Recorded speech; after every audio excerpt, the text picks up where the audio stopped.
To start, I'm Ryan McKinster. I'm your Government Affairs Director here at the BIA of Clark County. We have been doing these builder updates pretty much, I think, since the first or second week, maybe a little bit later, of this whole situation we are in, mostly revolving around COVID, some specific to what we're going to talk about today, which is compliance and some other stuff, some a little bit more esoteric or leaning towards the some of the financial sides, the obviously insured liability issues and sometimes like that. And speaking of that, PPP, the Payment Protection Program, I will briefly touch on that at the end of this because there's been a change on Friday with the new bill. But to start out, hooray! We are in phase 2 with some dragging of feet there, gnashing of teeth.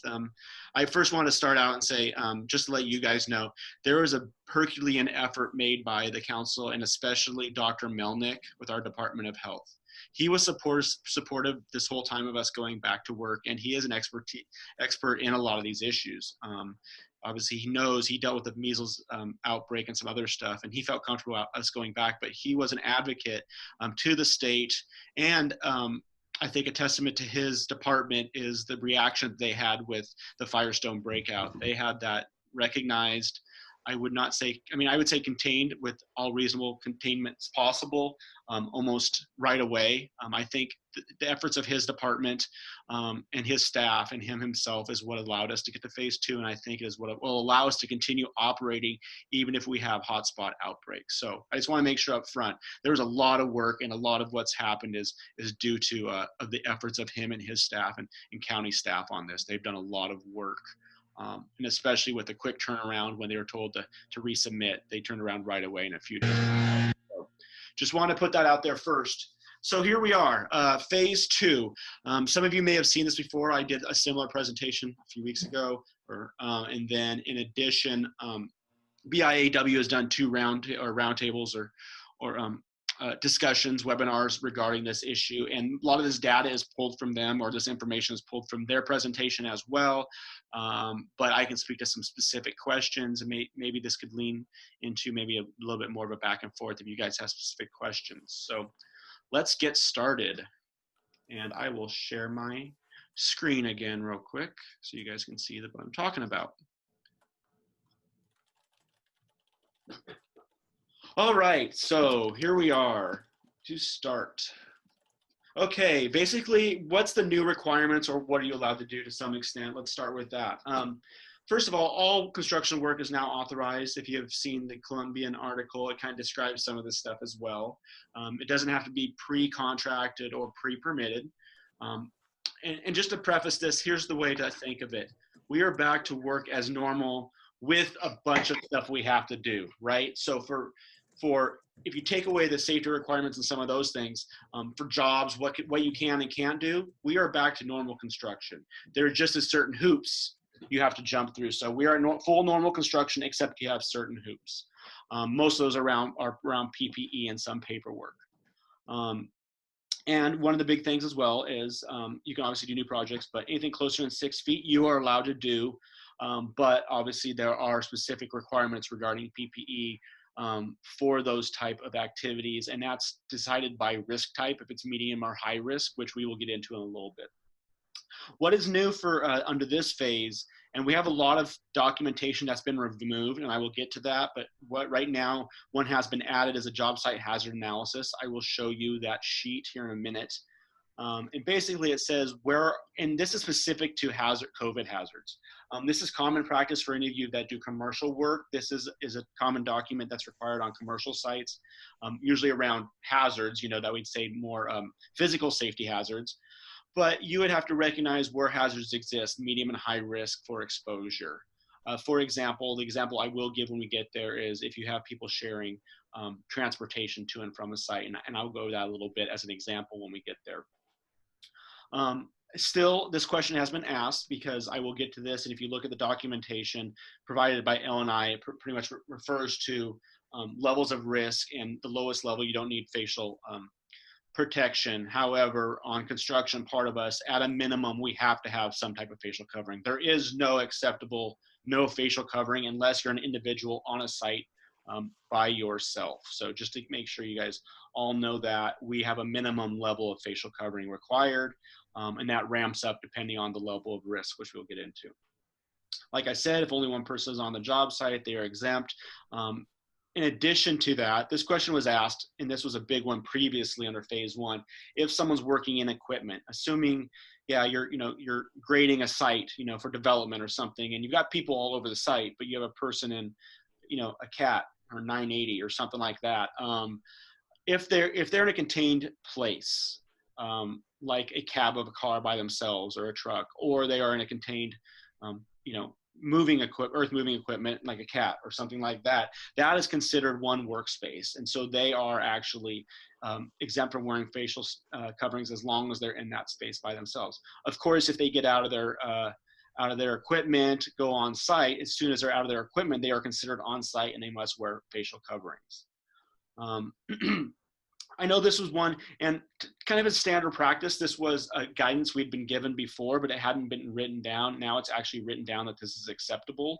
I think a lot of our members and subs have been doing this due to the guidance that we got from the governor's office previously, but now it's actually written down. Temperature and system screening can be done at home by the employees and reported to the employer. I know that makes it a lot easier for some of you that we're concerned about that. What some people had been doing previously, and I know they're doing now, is, everybody's required to call in to whoever, sometimes it's the main office person, which is usually easier, or their site supervisor, because we still have to have site supervisors for COVID supervisors. But they were calling to a main person. That person would collect the information and then make a call out to their site supervisor and say, hey, so given a list of names, these people have all gone through the symptom process, they've all been screened, they're good to go. Just to make sure that communication point is there in case, the person on site, in case someone shows up, they can answer that question truthfully, that they know that everyone's been screened and certified to be on the site that day. A new item that we have is a cleaning schedule must be included in job site safety plan. If any of you have office staff working previously or starting now, that's something that you know about anyways. It's a similar idea. Not similar idea, it's the same thing. For example, here in the BIA, we wipe down all the door handles in the morning when we get in, and then a couple times through the day, we have one of our staff do that. We wipe down the printer, copy machine, anything that there's high contact where we know people will be touching. On a job site, those things might exist. They might be minimal, but you're required to have a plan describing how that is. For example, the easiest example is you're used to is a honey bucket. It's already got the cleaning list, right? Of course, we don't want you, I don't think the health department wants you cleaning high touch surfaces once every 3 or 4 days. I think it's more often than that, but we will get to that. And this isn't common. We've talked to a lot of people, except for some probably heavier equipment, other things. Shared tools must be cleaned after use and before use of another employee. This makes sense. And one of the reasons when we get to some things removed, one of the very important reasons we do this is gloves are not going to be required anymore unless they're required from previous safety requirements, federal or state safety requirements. So it's very important to clean equipment after or before use. Since people will not be wearing gloves unless they choose to do so or are required to for other reasons. And this is another one. Training must be done in the language employees will best understand. This is put in there specifically for areas. Obviously, we have a number of people in our industry, generals, subs, others that English may not be their first language. And so the idea is we need to make sure everybody is fully up to speed on what's going on, how to participate in this process, how to stay safe. And I know Russian has been one, and I don't know if we have a contact. Andrea has been working on putting a list together of contacts with some people if you need some help translating documentation or with this. Spanish is also another commonly second language in our industry here. And Elizabeth Gomez with Bridge City Contracting, she's also our chair of our Remodelers Council, said she will be more than willing to help you with that or put you in contact. She's actually on the board, if not the chair of, I believe it's the Mexican American Chamber of Commerce here in Clark County. I believe that's what it is. Anyways, she says those services are, she can offer those that to put you in connection with the people that you need for do those. So if that is a concern, please reach out to me, or if you have Elizabeth's contact info, reach out to her and she will work with you to get the right person contacting you so you guys can make sure that happens. and she said it's not a problem, that they're more than willing to do that, and they want to help out however they can to get that accomplished. So here are the things that are no longer required. The happy list, besides the going back to work. You're no longer required to post a job safety plan signed on site. You can still do it. It's a great recommendation. You still have to have the job site safety plan. You just don't have to have them posted on each site. The safety requirements working group phase 1 document. We're obviously in phase 2 document. You're no longer required to post that on site. I would encourage you to be very well versed in it, and your site supervisor needs to be very well versed in it. It wouldn't hurt to have a copy for them so they can make sure they know everything that's going on, but it does no longer need to be posted. The prevention general requirements, that was kind of the CDC document a lot of you guys saw or had up. You don't need that as well anymore. Once again, it's good to make sure everybody knows that, but I think by 2 months in, a lot of you guys know wash, wash, wash. Don't, facial covering, and, don't yell at people with no facial covering, because that's a really bad idea. Or sing. If anybody wants to sing on site, that's probably not a good idea. It's a good transmission point. So the visitor's log is no longer required to maintain. That has actually already gone into action before this. So I'm assuming most of you are not doing that. Even though the visitor's log was no longer required, under previous rules, you had to keep it for 14 days. The day that it has been no longer required and 14 days has passed. So I could recommend you'd probably want to get rid of those if you haven't already, because you have no requirement to keep the past logs anymore either. You're outside of that 14-day window. Like I said, gloves are to be worn at all times. Is no longer required. Obviously, if they're sharing tools, gloves are required if you're sharing tools while you're using the tools. It gets a little, and then you still have to clean them. But that's kind of where that sits. And like we said, it's probably going to be for very, very limited times that happens. Eye protection worn at all times is no longer a requirement. I know this is a big one for a lot of people, especially with the facial stuff, the facial coverings, like Luke and Sean pointed out, fogging up glasses. I've been wearing my contacts almost exclusively because of that reason recently. So I definitely understand that. So it's no longer required unless two things: it's previously required because of the work they are doing, or if the employees are less than 6 feet, eye protection is required. So when you're doing those close-in work, you're still going to have that. And that's described a little bit more in the medium and high-risk document we're going to get to.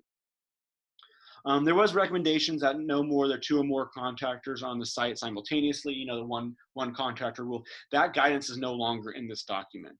Obviously, it's always good practice, but you are no longer required to. I know a lot of people have worked at staggering them, and they still stagger between parts of the project site, but you're no longer recommended to do that. You're more than welcome to work as you normally will, as long as you're maintaining, the different safety requirements for the risk factor of what they are doing. Any questions under those two over-encompassing umbrellas? Okay. So here's a job site hazard analysis. This is a document you're going to have on their site. My guess is this may be a couple pages. There's going to be a few different things. For example, you could say, here's what, obviously you can see the top part where you want to fill that in. This is only for high and moderate risk things. Anything over 6 feet is not considered high or moderate risk, so you don't have to fill that out for this. So basically your normal actions, you don't need to worry about that. But if it does fall in the higher moderate risk category, you need to fill this out specifically. And I'll use, like I said, an easy example would be, one example that I'm not going to go through because the engineering and administrative controls are specific to you, would be if you have people laying floor, you require 2 of them for some reason, and they're in a confined space and they're under 6 feet for more than a few minutes every hour. You're going to need to write that down, what they're doing, the engineering controls, the administrative controls, and what PPE is required, just so everybody on the site knows. I will use a carpooling situation, or in this example, it'd be probably let's say there's a plumbing team, right? They're driving around to sites, they work together as a team, and they share a truck, not just for convenience, but the fact is all their tools are in one truck, right? And all their supplies. So in that case, you would describe the fact that they're riding in a company vehicle together. And this is going to be high risk. They're under 6 feet. for multiple hours a day, multiple times an hour, multiple hours a day, so be high risk. Engineering controls would be while in the vehicle, all occupants are required to wear the appropriate PPE, which in this case would be an N95 at all times. Administrative controls would be, and also obviously there's another one to put in here, even though it's not COVID, seatbelts will be worn at all times. That technically falls under this. Nonetheless, administrative controls would be, the driver is responsible to make sure all occupants have on their N95 before entering the car and that they wear their seatbelts. And in the PPE, you just list what it would be, which would be in this case, the N95. So that's the example there. So obviously engineering controls is the physical act or the devices. Administrative is kind of who's responsible or what is the oversight for making sure the rules are followed. And so that's an example. Is there any questions for that document? Yeah, Ryan, can you hear me? Yep. Just to be clear, if it's a high-risk task, the mask must be N95? Yes, and we're going to get to that on the risk stuff, yes. Well, there's a couple different versions of what you can use, and I will get to that. I will also send you the L&I document that has risk type, and it lists of some alternates. There's different alternate ways to comply with that. One of them is there's other masks that qualify as N95s from different jurisdictions. It's Italy, China. There's only specifically 1 or 2 from China that are certified under a different certification program that are allowed to be used. The understanding from L&I was that there is some problem supplying some of these items. And so they want to make sure you have the same level of protection, but not specifically an N95, since some people can't get those. And we can get to that here in a second, Sean. Thank you. And Ryan, just to be clear, the JHA is not required if you have low risk, correct? Yeah, if it's all low risk, right? I mean, I'm assuming every site's going to have some high risk, but if it's low risk, you don't need to put it in there. Basically, that's your normal day-to-day work, right? You're doing everything. Okay, I just got on that. Okay, I think someone didn't have their phone muted. Okay, so here's a job site. Obviously, here it is. Job site cleaning, disinfecting, schedule, sample. This is really simple. I just put it up there more. I don't know why. I think all of you know what this is, but actually I did put it up for a reason. It's this simple. You don't need to overthink it. This is kind of what you can need to put on there. Very simple spreadsheet, Excel spreadsheet printed out. That's all you need to know. Very simple, nothing more, nothing less than this. Just 2 reasons to make sure they stay on schedule, and to some extent is to give a little bit of peace of mind to your staff or subs that are on the site that know this stuff is being done. I know I've had this question or concern from a lot of our members and some subs that, what if I have someone that doesn't feel safe? What if, they don't want to come back to work? And that's a separate webinar that we've had before, and we will have again on employment issues. But part of this phase 2 is not only to keep everybody safe, but to reassure them and reinforce the fact that we are doing this probably safer than a lot of different business industries. We are going above and beyond. We are required to, but nonetheless, this is one of the safest places you can work in Clark County right now. So here is that list I was talking about, and specifically, Sean, here's the levels of risk. Obviously, if you look at this document, got negligible, low. The ones we care about are medium and high. Like I said, if you look at negligible or low, it's going to say you don't need, and I will scroll down here just so you can see the bottom of this. None required. So for low risk, it says no facial stuff is required. On the second, I guess it's 3 over, 2 down. That does not apply to us because we're under a governor ordered agreement. So even at low and negligible risk, we are required with a facial covering. That's the standard. So like I said before, ignore this part of this chart because the L&I chart, this is applicable to everybody, not just our industry, but we are under a governor ordered agreement. So obviously health status of the people around you, that's self-explanatory. We probably don't need to worry about that. If you have someone sick, this whole thing is blown out of the water. So you're probably not complying with this anyways. But along those lines, here's work site conditions, and it shows you where you fall on that. For a large crew outside, at least 6 feet distance is mostly maintained, but some tasks are smaller for several minutes, several times a day. Tools are shared between sanitized users. That's medium risk. and we'll look down to what that means. If a work consists of close quarters, multiple occupancy and confined space, or like inside a workroom, you got 3 people in a room where 6 foot distance is just impossible. Or if you have less than 3 feet apart for more than 10 minutes in an hour, multiple times a day. So you and I, Luke, carrying appliance in, that would not be high risk. That'd be medium risk because it's, it's a few minutes, a few times a day. Now, if you and I are working within 3 feet, 10 minutes or more consistently, we're looking at high risk, and that's when you have to go to an N95, for example. That's probably the easiest example. I think the things there. You guys can look at this. This will be provided to you. L&I has it, but it's buried on their site, so I'll make sure you guys have a copy of this afterwards. Obviously, here's the work vehicle example. Really similar. It's all the same, just another example. What you want to look at on this page is the minimum required mask or respiratory protection. Obviously, medium transmission, a dust mask, non-NIOSH. So basically what we're saying is, I can clarify this real quick. Low transmission is facial covering. You can wear a bandana like Sean has, or I have, a gaiter. But when you get to medium risk, this is not N95s. You can have dust masks, any type of mask that you normally wear for just dust or anything, dust like anything. Basically, what we've been told this qualifies as anything above the level of personal protection. So if it's a manufactured protection, it doesn't have to be certified necessarily. It just has to be protection. So that's where it falls. It has to be a manufactured protection, not something you make at home or a bandana over your face. High transmission is when we get into the higher levels, obviously full face respirators, particulate, ones with particulate filters, N95s, things along those lines.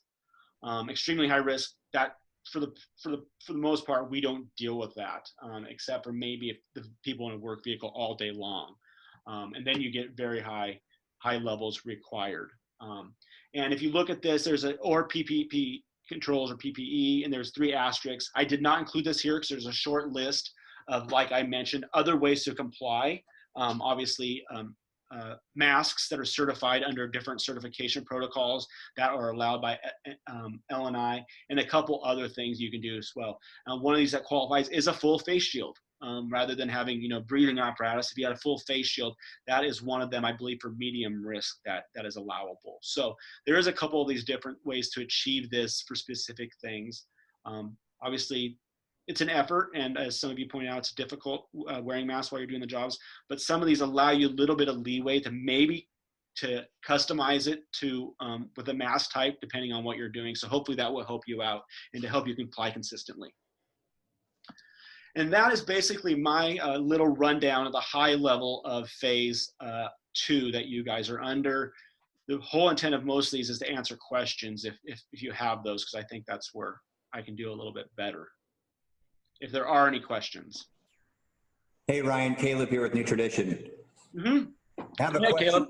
Hi, I have a question on warranty and service work under this. What does that fall under? I would say warranty and service work, just generally, you would be allowed to do it because we can do any type of construction. Obviously, you have to follow all these rules. The one consideration is that we don't have answered that I just thought of now is you're in someone's workspace. It would be treated probably similar to how remodeling has been doing it.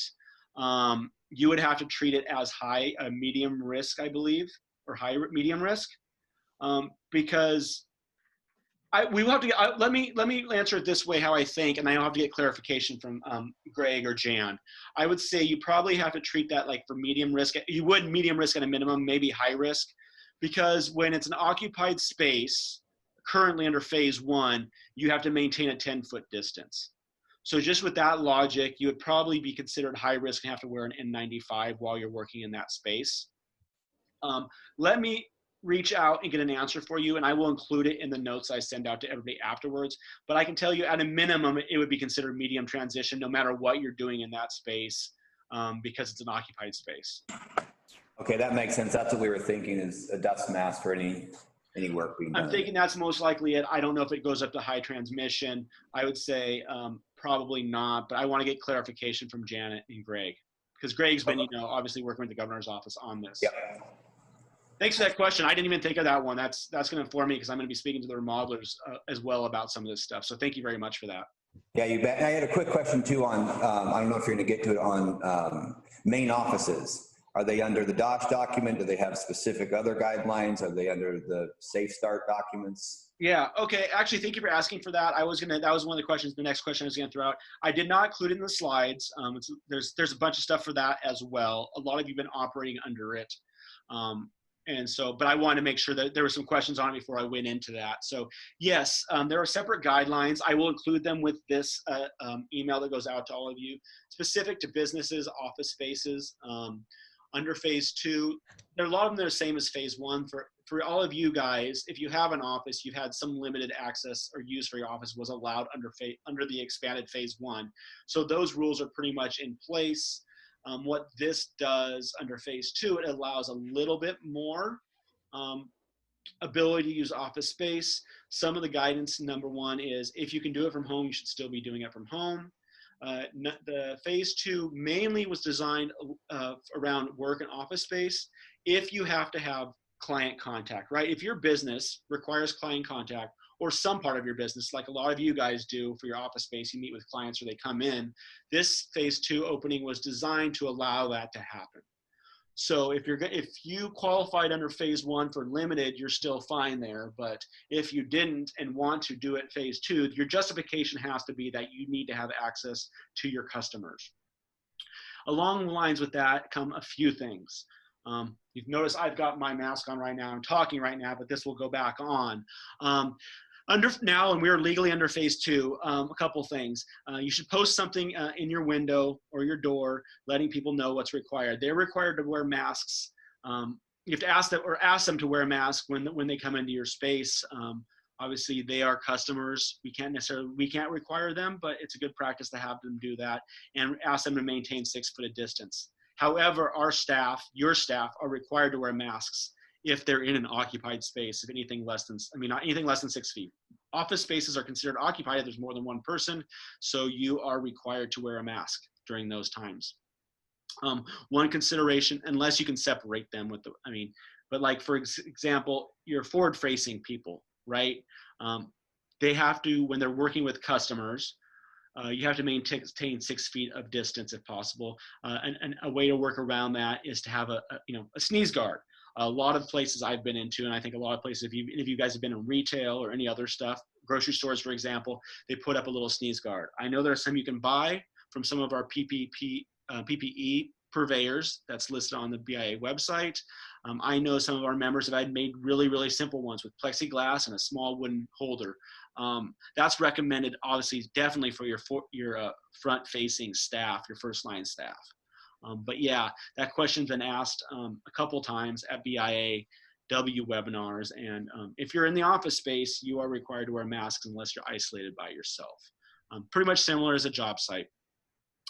And that list I will send out to you. But obviously, a lot of the things like we've talked about here are stuff that came from the office space or the things that we just discussed in the job site.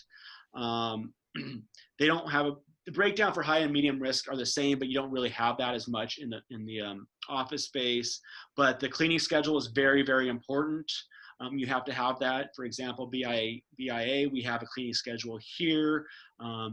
First person in wipes everything down, all high touch services like all door handles, the copy machine, anything in our little break room, even though we don't really use the break room much because that's discouraged. We still have some stuff obviously using the fridge. Some people have food, everybody pretty much brings their food in well, at least with phase 2, there was not the ability to go get food as much except the grocery store. So wipe down the handle on their fridge, anything like that, the water machine, and basically wipe everything down that has high touch.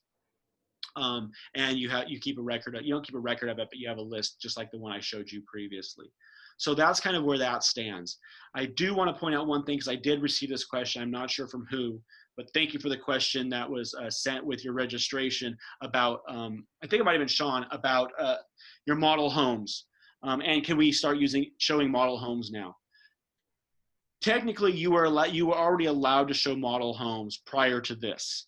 They fall under the real estate guidelines rather than the construction guidelines. So, and those are out there. I will include those as well with this.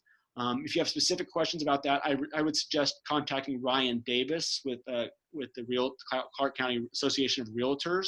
He's my counterpart, and he's a little bit more well versed in it.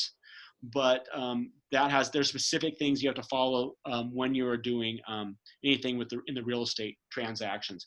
Under phase 2, actually under phase 1, you were allowed to show model homes, but they have to be by appointment only.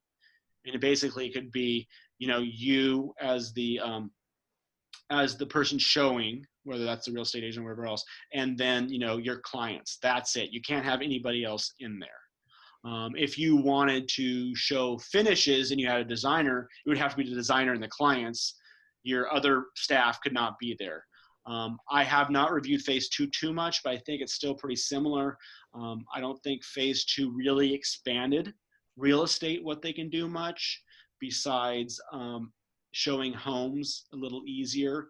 But I will include that. I will review that. So if you want to give me a call back later with specific questions, or if you have some now, I might be able to answer them. You can give me a call back later about that after I reviewed it a little bit more in depth for the phase 2 changes.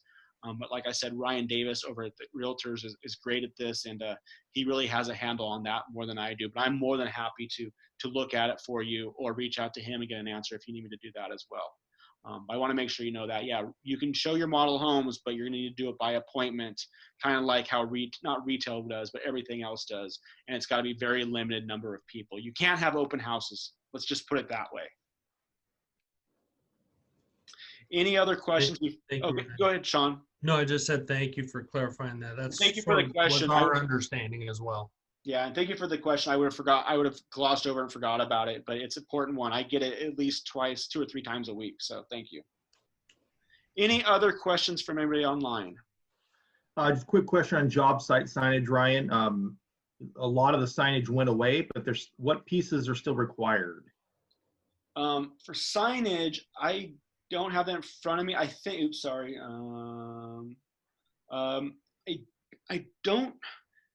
I don't know if there's any signage. I think it's recommended for the 6 feet stay, stuff like that. But pretty much all the signage you had was pretty much just versions of the documentation that was required on site, right? Is there something you can think of that we were required to have signage? I can't think of anything that was besides the documents. I thought there was something about a COVID-19 site supervisor posted, and maybe the CDC recommendations on hand washing. Okay. Yeah, the CDC recommendations are no longer required to be posted. I don't see. You have to have a site supervisor. If you're over, 6 or over, you have to have them on site. 6 or 5 or less, you don't have to have them on site, but you have to have someone designated. Wait, say that again. Say that again, Ryan, please. The COVID site supervisor, which you already had under phase 1, continues. There's no change to that. So 6 or more, you have to have the site supervisor on site. If it's 5 or less on site, you don't have to have the site supervisor on site, but you still have to have someone designated. Basically, they're a compliance officer, right? Same thing that we have for oh gosh, what's the certification we have? Stormwater and those things. Oh, Cecil. Cecil, thank you, Sean. I lost that term, but yeah, basically the same idea as that, which you guys have been working with for a while. But besides that, I don't know if there's any signage that I can think of, because most of those documents went away. Any other questions before I move on? Hey, Ryan, Caleb again. Real quick clarification. Phase 2 is going to follow construction right now as we know it through 3 and 4. The states 3 and 4, is that correct? Yeah. Basically 4 is pretty much we're back to normal life. So yeah, originally the construction stuff, when it was started to be put together, it was envisioned that it was going to be a phase 1, phase 2, phase 3, and then back to normal life. That idea was kind of started before we were even in phase 1, and not knowing what was going on. The governor decided that basically construction, after phase 1, we're in phase 2, and this is what we're under until we're free as a bird, free and clear. So yes, there's not intended to be any phase 3 for us. We are going to be in this until so like if the county goes to phase 3, our construction requirements are not going to change. However, having said that, as you guys have all seen, whether it's us or restaurants and guest logs, have been repeated small changes over time. So would there be relaxing of some of these or changing for requirements depending on what the information coming out of CDC per se is or what we're seeing on the ground? That could happen. So far, most of those have been reductions of requirements rather than additions as we've gone on. I could see that, but it is not the intent to have a full-scale phase 3 for the construction industry.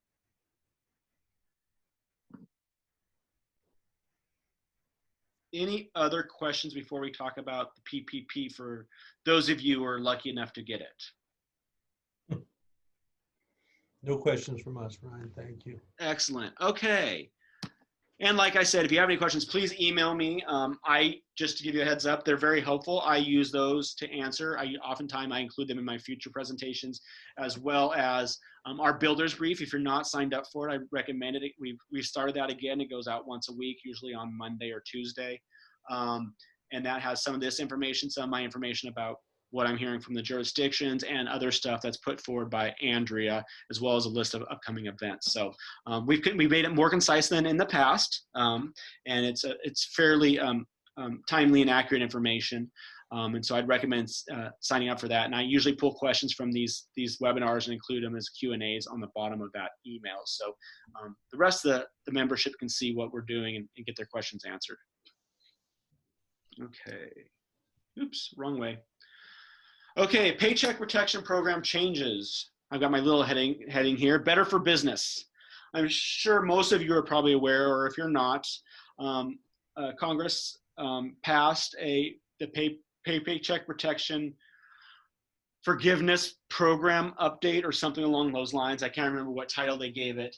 But actually, they responded to the concerns that a lot of small businesses and others have had with this program to make it more applicable and to allow it to do what it was intended to do, which was help small businesses. One of the things they didn't think about was a lot of you may have applied for this and you want to do payment protection, but if you're not allowed to work because you're not essential, how does this work? And so the bars for forgivability, the prerequisites were pretty tough to comply with. And so that posed a problem for a lot of people. So the two things that were changed, and right now I believe the National CPA Association is reviewing it and rulemaking is being done on implementation. So I'm not sure of all the intricacies, but I can tell you the two main things that were the gist of the bill here are, first of all, in the past you had to have 75% had to go towards basically wages, payroll costs. That's not just, it's wages, benefits, some other things. We had a previous webinar that discussed this and we will have one again. And then basically 25% can go to normal operating, rent or mortgage, utilities, other stuff that takes to operate your business. That mix has changed. Now it's 60-40. So you're only required to do 60%, use 60% of those funds for payroll costs, and the other 40 can be used for other stuff that will allow full forgivability. So it's changed from 75-25 to 60-40, pretty substantial change for the use of those funds.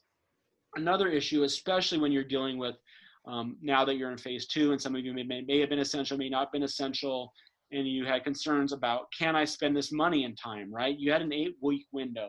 From the moment the money hits your account, that's where the timeline is, right? Not that day, not the hour specifically, but that day, you have 8 weeks. That number's been extended to 24 weeks. So if you've already received PPP, that day you received it, you have 24 weeks to expend those monies, as long as you're following the 25-75 rule and for full forgivability. That's a big thing, I think, for a lot of you to maybe and some smaller business to be able to expend those funds. So that exists. If you have not received your PPP, I've heard some people received it recently, probably on the second round. Still applies to you. When it hits your account, you have 24 weeks to use it. You must use 60% for payroll costs. You may choose to get the loan forgiven after 8 weeks. If you can expend it and you plan for that in 8 weeks, you can apply for the forgiveness at the 8-week mark. If you just want to get it off your books and take care of that, that is totally acceptable under this. Or at 9 weeks, whatever the case may be, up to that 24-week limit, you can apply for forgiveness when you've expended those funds. Any questions about that? I will tell you, I probably can't answer most of them because I've not read the new bill. I probably will not. I will rely on someone else, but I might be able to if you have any questions. Okay, I think those two changes were the major changes. That's what everybody was looking for. I will tell you, however, our webinar, this webinar next week, we're going to be talking about these changes and whatever else. Basically, the basic concept, again, we'll have the similar webinar as I had about 2 or 3 weeks ago, as well as we will discuss what these changes mean and compliance and if there's any change in documentation along those lines. There were some gray areas there have been with this because it was passed and then implemented instantly without rulemaking being completed, so the last few weeks, things have changed almost daily, every couple days on interpretation and requirements. The last webinar we had was a few weeks ago. We will have it again with Chris Lewis of Lewis CPAs. He is a BIA member here. He gave a very good and very very knowledgeable and well-developed presentation on this a couple of weeks ago. He had a few questions that we didn't have answers to because they hadn't been given, the rules hadn't been made yet. So our next Tuesday, we'll have a webinar to discuss answers to those questions, what we do know based on the latest rulemaking, as well as this new bill. So if you are receiving PPE, I would suggest you sign up for this for next week. Chris is a very good wealth of knowledge.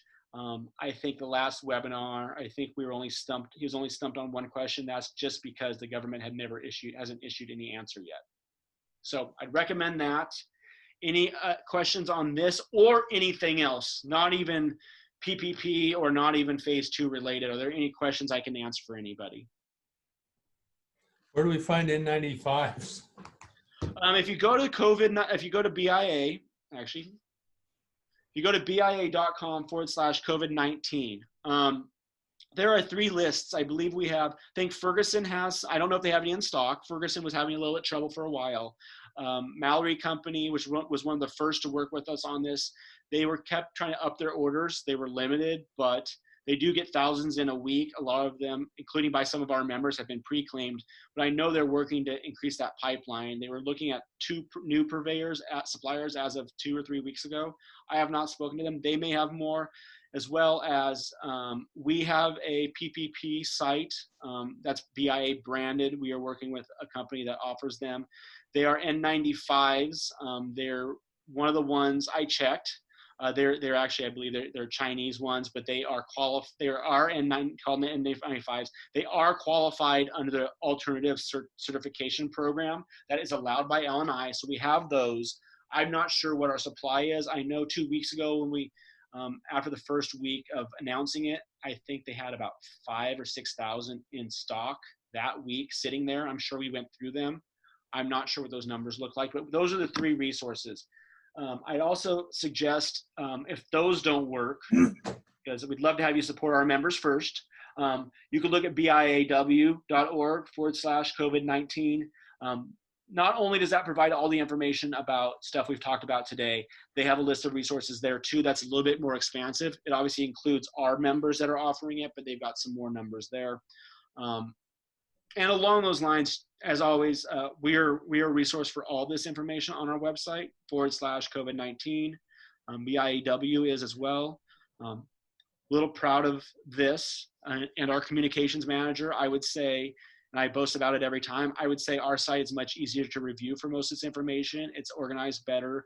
It's updated real time for the most part as soon as we have something, even though that has not needed to occur recently.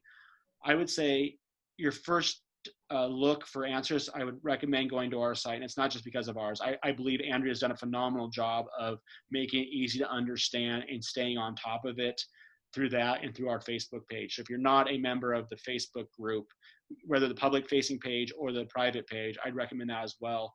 That's a very good communication tool that Andrea's been working with extensively. So as always, I'd recommend going there first. If you can't find it, feel free to give me a call or check out the BIAW page.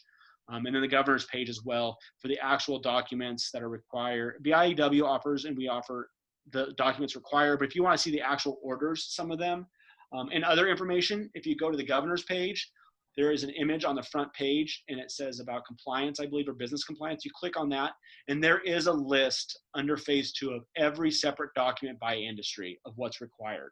for example, the business or office industry, real estate, hairdressers. So if you have a question, you think it falls under a different industry or class, you can look there. But like I said, I've been doing this. The governor's page is a pain to look through sometimes. So feel free to give me a call and I can give you the answer, point you in the right direction, or find it for you. I have the time to do that, and I do it often enough that I can find stuff that probably the first time took me half an hour. So I would love to do that for you if you have any questions. And that is the end of what I have for today, unless there are any other questions. Thanks, Ryan. Well, thank you, everybody. We had a really good Thanks, show Ryan. today. I really appreciate it. And like I said, if you have any questions, let me know. I will be working with Andrea to get this video edited. And then probably this afternoon, we will get this out along with all the wrap up of this, including the documents that I referenced. Great. Thanks for a great job. Take care. Ryan. Nice to see Thanks, everybody. Ryan.